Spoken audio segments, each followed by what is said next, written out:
It has been nearly 13 years since the latest novel in A Song of Ice and Fire, that being A Dance with Dragons. As I believe we are currently staring down the barrel of a Winds of Winter announcement, which may never happen, I thought it'd be a good idea to start a brand new series to hopefully catch you up to speed on what's happened and give my thoughts on what will happen to each character in the Winds of Winter. I reread A Dance with Dragons this spring. It was a great experience. I'm currently rereading A Feast for Crows, which is also a great experience. But I find the fact that it is so recent for me pretty useful, and I realize that it might not be as recent for you. So this series aims to both refresh you on what's happened to your favorite and least favorite and middle favorite characters in the last couple books, and give some speculation and discussion as to their potential future in the Winds of Winter, especially as compared to what might have happened in that dumb HBO show that was not very good. Today, we're going to start with one of my favorite viewpoint characters, who I would say is probably the main character of the fourth book of the series, A Feast for Crows, which I'm currently reading. Today, we will discuss the past, present, and future of the one and only Queen Cersei Lannister.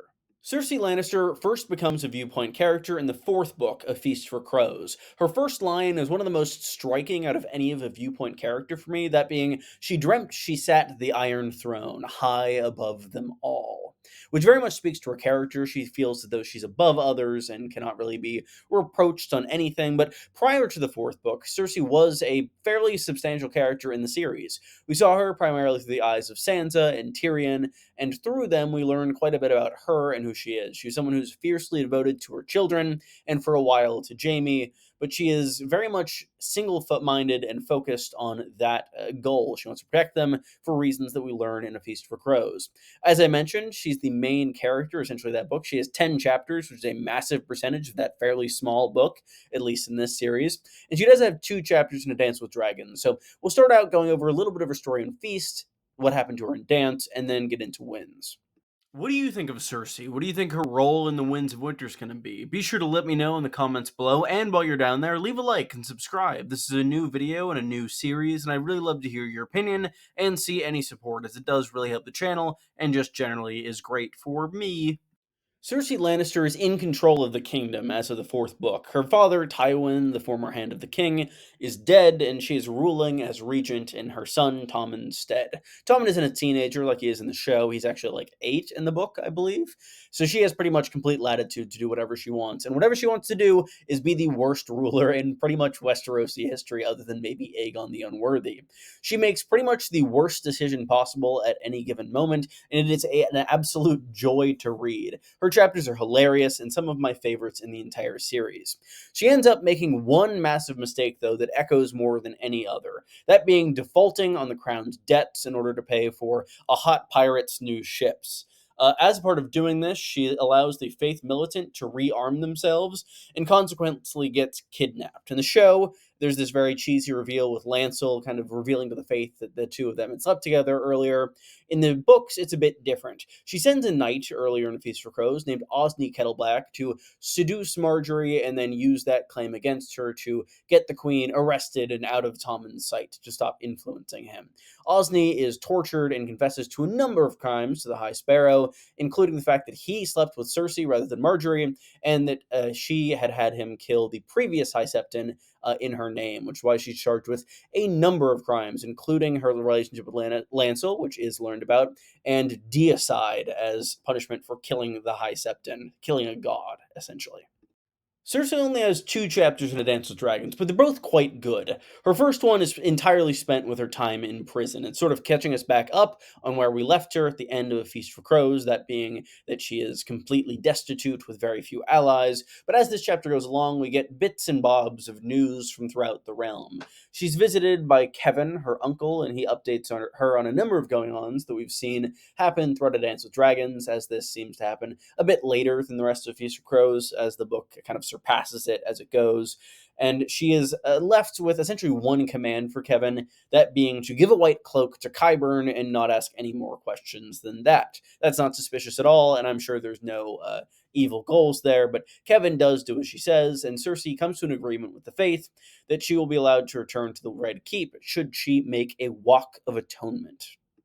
Cersei's Walk of Atonement is her second and final chapter in A Dance with Dragons, and it is one of the most well written chapters in that entire book, I would say. It's very highly rated, from me at least. You very much see it start with Cersei in her typical perspective, all pride and self image, and you see that slowly get stripped away as she's just kind of subjected to this torturous march through the city. It's really awful to read about, but it is very well written, and I quite think that Martin has done a very good job with writing it. At the end of that walk, she finds herself once again at the Red Keep, injured, shaved, and wrapped in a cloak, and in the arms of a new figure. That being one Sir Robert Strong, a mysterious knight who nobody knows, who's 8 feet tall, and has taken a vow of silence until all of the Queen's enemies are dead. Very conveniently, Robert Strong is very clearly not Robert Baratheon.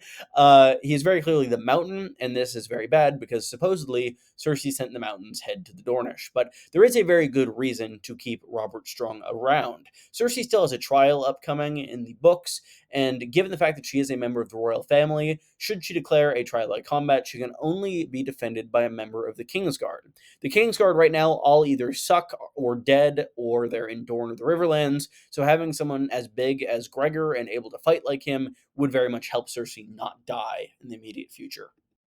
We also see Cersei one last time in A Dance with Dragons, though it's not from her perspective. It's actually in the very last chapter of the book.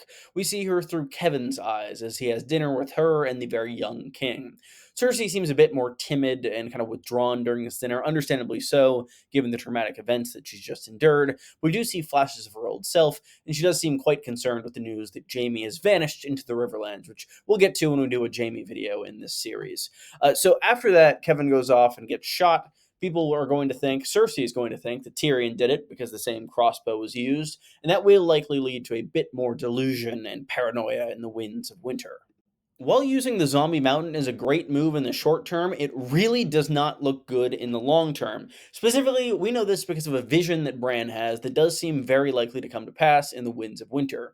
In the first book in the series, Bran has a vision of a giant made of stone with this big helmet. The helmet is removed and black blood is in its place.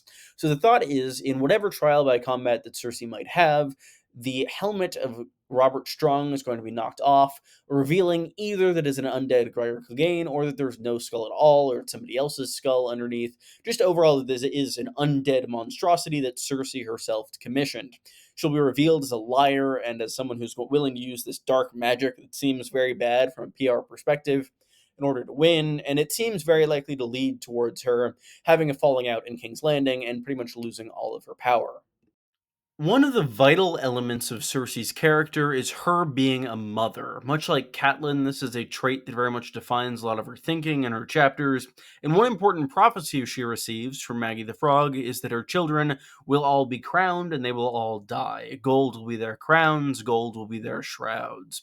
Two of them are still alive, Tommen and Marcella, and I do believe that they are going to die in the Winds of Winter, likely by either the hands of the Sand Snakes or by maybe Robert Strong or maybe Tommen doing what he did in the show, though I think that's a lot less likely since Tommen is 8. I think that personally Tommen is more likely to die before Marcella, as Marcella being crowned after Tommen would make sense because she'd be next in order, though I could see her dying first and her crowning being her queen making shenanigans down in Dorne with Aerion Martell. But who knows? It could go either way. They'll definitely both die, though, unfortunately, the poor kids. There is another way this confrontation could go. The Winds of Winter, the 10th episode of season 6 of the show, features Cersei's trial where she blows up the Great Sept of Baelor with wildfire and experiences zero consequences for blowing up the Pope and all of the Tyrells. But that aside, I could very much see Cersei doing something similar in the Winds of Winter, though likely facing consequences for it, which I will get to in a second.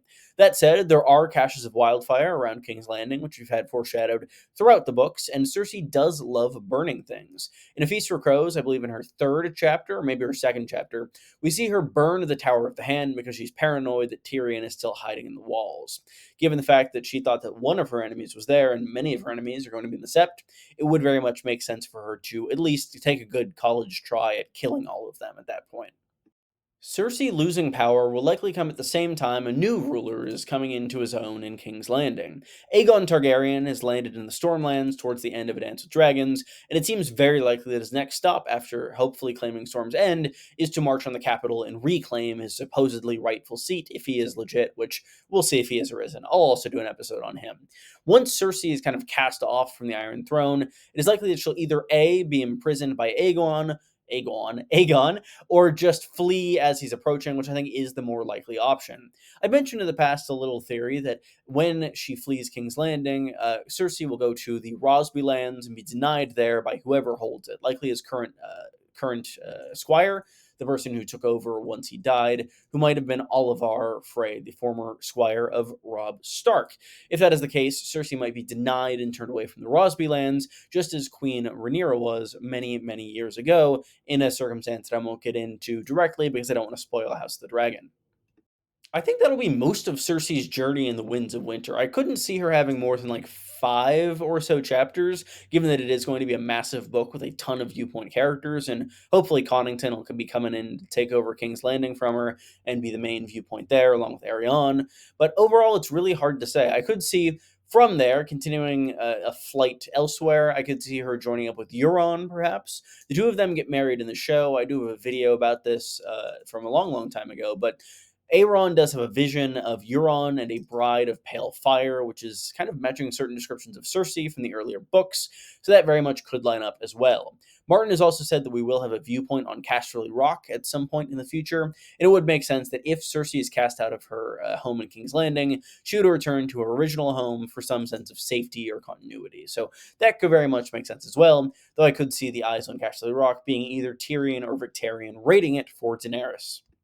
In short, Cersei's chapters of the last several books have been a downward spiral, and I do not yet think she's reached the bottom. She's going to desperately try to cling to power and regain it by any means necessary, and it's likely that these attempts will just alienate what few allies remain to her, if any, and just overall lead to the downfall of both her and perhaps her house at large, at least in King's Landing. Cersei is one of my favorite characters in the series, and I am very excited to see where she goes in the Winds of Winter, as winter is coming. Thank you all so much for watching. If you enjoyed this video, be sure to leave a like and subscribe. All the typical YouTube stuff helps to grow the channel, and I just really appreciate it. I'd love to hear your thoughts in the comments below. What do you think of Cersei's arc going into the Winds of Winter? Where do you think it'll go? Do you think I'm right on this? What character do you want to see next in this series? I'd love suggestions. I'm thinking I'm going to do Jaime next just to keep the twins together, but after that, who do you want to see? I'd love to hear your opinion.